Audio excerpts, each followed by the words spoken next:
মাধ্যমিকের second semester পরীক্ষার আগে আমাদের প্রস্তুতি কেমন, আমরা কেমন ভাবে প্রস্তুতি নিয়েছি এবং আমাদের প্রস্তুতি কেমন পর্যায়ে গেছে সেইগুলো খতিয়ে দেখতে গেলে কিন্তু সবারই প্রথমে যার নাম আসে সে হচ্ছে মক টেস্ট। আজকের এই ভিডিওর মূল টপিকই হচ্ছে মক টেস্ট। আজকে যে মক টেস্টটা তোমাদের সামনে দেখাতে চলেছি অবশ্যই ভাই বাড়িতে প্র্যাকটিস করে দেখবে এবং যে টাইমটা তোমাদের জন্য বেঁধে দিয়েছি অর্থাৎ টাইম ম্যানেজমেন্ট এটাও কিন্তু এর মধ্যে থাকছে। টাইমের মধ্যে শেষ করার চেষ্টা করবে এবং যে নাম্বারটা তোমাদের জন্য দিয়েছি সেই নাম্বারের মধ্যে কত নাম্বার পেয়েছো অবশ্যই কমেন্ট বক্সে জানাতে একেবারেই ভুলো না। এবং সব থেকে বড় বিষয় মক টেস্টটা শেষ করার পর, মক টেস্টটা ফিনিশড হওয়ার পর তোমরা নিজেরা সেটাকে কারেকশন করে দেখবে। ঠিক আছে, কি করে কারেকশন করবে? তোমরা যে কোনো নোট ফলো করছো, স্যারেদের নোট ফলো করছো, পড়ার মধ্য থেকেই প্রশ্ন রয়েছে, ভয় খাওয়ার কোনো দরকার নেই। যে রেফারেন্স বই ফলো করছো বা কোনো টেক্সট বই ফলো করছো, প্র্যাকটিস হয়ে যাওয়ার পর বই খোলো, সেখান থেকে দেখো কোন কোন প্রশ্নগুলো তুমি ঠিক করেছো এবং কোন কোন প্রশ্নগুলো তোমার ভুল হয়েছে। এখানে তোমরা নিজেরাই বুঝতে পারবে তোমার সেকেন্ড সেমিস্টারের জন্য প্রস্তুতি কেমন, তুমি কোন জায়গায় ভালো রয়েছো, অর্থাৎ তোমার স্ট্রং জোন কোনটা, তোমার উইক জোন কোনটা। ঠিক আছে, তো পরীক্ষার আগে স্ট্রং জোন উইক জোন এগুলো কিন্তু তোমাদের জানা দরকার, এগুলো বোঝা দরকার। এবার এই মক টেস্টটা দেওয়ার পর তোমরা দেখো কোন জায়গায় তোমাদের উইক পয়েন্ট রয়েছে। হয়তো কারোর এমসিকিউ এ থাকতে পারে, আবার কারোর বড় প্রশ্নের ক্ষেত্রেও থাকতে পারে, আবার কারোর কারোর ম্যাচিং বা ম্যাপ পয়েন্টিং এই সমস্ত বিষয়গুলোতেও কিন্তু থাকতে পারে। তো সেইগুলোকে ভালো করে প্র্যাকটিস করার চেষ্টা করো পরীক্ষার আগে। আর যাদের স্ট্রং জোন যেগুলো হয়ে রয়েছে সেইগুলোকেও ভালো করে প্র্যাকটিস করার চেষ্টা করবে। ঠিক আছে, তো অবশ্যই যদি চ্যানেলে নতুন হয়ে থাকো চ্যানেলটিকে সাবস্ক্রাইব করে দিও। 3K সাবস্ক্রাইবারের পর কিন্তু আমি তোমাদের জন্য লাইভ ক্লাস অবশ্যই আনছি। তো চলো আজকের এই মক টেস্টটা দেখে নেওয়া যাক। আজকের এই মক টেস্টটা তোমরা কিন্তু বাড়িতে খুব ভালো করে প্র্যাকটিস করো এবং নিজেরা খতিয়ে দেখো তোমরা এই 40 নাম্বারের মধ্যে তোমরা কত পাচ্ছ। ঠিক আছে, এবং সৎভাবে করবে, কোনো বই খাতা খুলবে না কিন্তু। তো চলো প্রথমে শুরু করা যাক এবং তার আগে এই টাইমের মধ্যে তোমরা শেষ করতে পারছো কিনা অবশ্যই দেখবে। ঠিক আছে, তো চলো এমসিকিউ শুরু করা যাক। এমসিকিউ প্রথম প্রশ্ন রয়েছে, 1857 বিদ্রোহকে ভারতের প্রথম স্বাধীনতা যুদ্ধ কে বলেছে? অবশ্যই যারা আমার ডেইলি ক্লাসেস করো, যারা আমার ডেইলি ক্লাসেস দেখো তারা অবশ্যই এটা পারবে। ঠিক আছে, কমেন্ট বক্সে এসে জানাবে। 2 নম্বর প্রশ্ন, রিসেন্ট টপিক অনুযায়ী কিন্তু এটা গুরুত্বপূর্ণ আছে ভাই। দেখো, বন্দে মাতরম সঙ্গীতটি রচিত হয়েছিল কবে? সাল চেয়েছে, অত্যন্ত ভালো একটা প্রশ্ন। তারপর 3 নম্বর প্রশ্ন, বিশ্বে প্রথম চলচ্চিত্র তৈরি করেছিলেন কোন ভাতৃদ্বয়? সেটা তোমাদের উত্তর লিখতে হবে। 4 নম্বর প্রশ্ন, কাকে ভারতের জাতীয়তাবাদের জনক বলা হয়? 5 নম্বর প্রশ্ন, ভারতে হাফটন প্রিন্টিং পদ্ধতি প্রবর্তন করেন কে? 6 নম্বর প্রশ্ন, বেঙ্গল টেকনিক্যাল ইনস্টিটিউট কবে প্রতিষ্ঠিত হয়?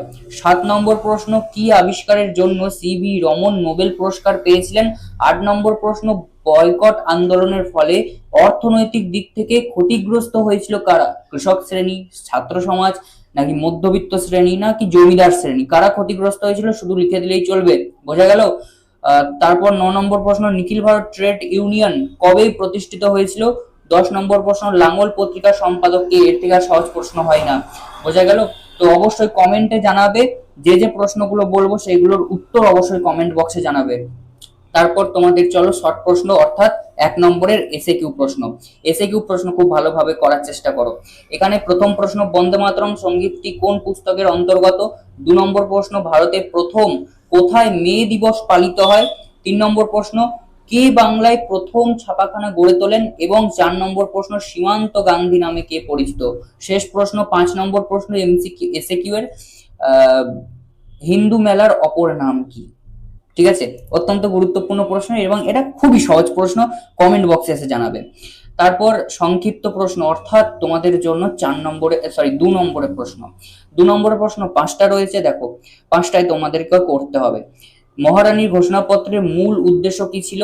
এই ধরনের প্রশ্নগুলো কিন্তু খুব আসে এবং ঘুরিয়ে ফিরেই আসে। 2 নম্বর প্রশ্ন, বাংলার ছাপাখানা বিকাশে পঞ্চানন কর্মকার। ঠিক আছে, এই যে কে, কেন, কিসের জন্য বিখ্যাত, কার ভূমিকা কি, এইগুলো ধরনের প্রশ্ন কিন্তু আসে, এগুলো পড়বে ভালো করে। 3 নম্বর প্রশ্ন, শ্রীরামপুর ত্রয়ী কারা? এই প্রশ্নটা কিন্তু সমস্ত স্কুলে আসার সম্ভাবনা প্রবল, ভালোভাবে করবে। ঠিক আছে, এবার কিন্তু এটা কিন্তু সাজেশন নয়, প্রথমে বলি সাজেশন নয়, গুরুত্বপূর্ণ প্রশ্ন বটে কিন্তু সাজেশন নয়। তারপর 4 নম্বর প্রশ্ন, চম্পারণ সত্যাগ্রহের গুরুত্ব কি? চম্পারণ সত্যাগ্রহের গুরুত্ব তোমাদের লিখতে হবে। এবং 5 নম্বর, তিন কাঠিয়া প্রথা কি? এটাও কিন্তু অনেক স্কুলে ঘুরিয়ে ফিরিয়ে দেয়। এবার তোমাদের জন্য 4 নম্বরের প্রশ্নগুলো দেখে নাও। 4 নম্বরের প্রশ্ন তোমাদের জন্য 3টে প্রশ্ন রয়েছে। 3টে প্রশ্নের মধ্যে যে কোনো 2টো প্রশ্ন করবে। প্রথম প্রশ্ন, বাংলার শিক্ষা বিজ্ঞান শিক্ষার বিষয় বা বিজ্ঞান চর্চার বিকাশে ডক্টর মহেন্দ্রলাল সরকারের অবদান আলোচনা করো।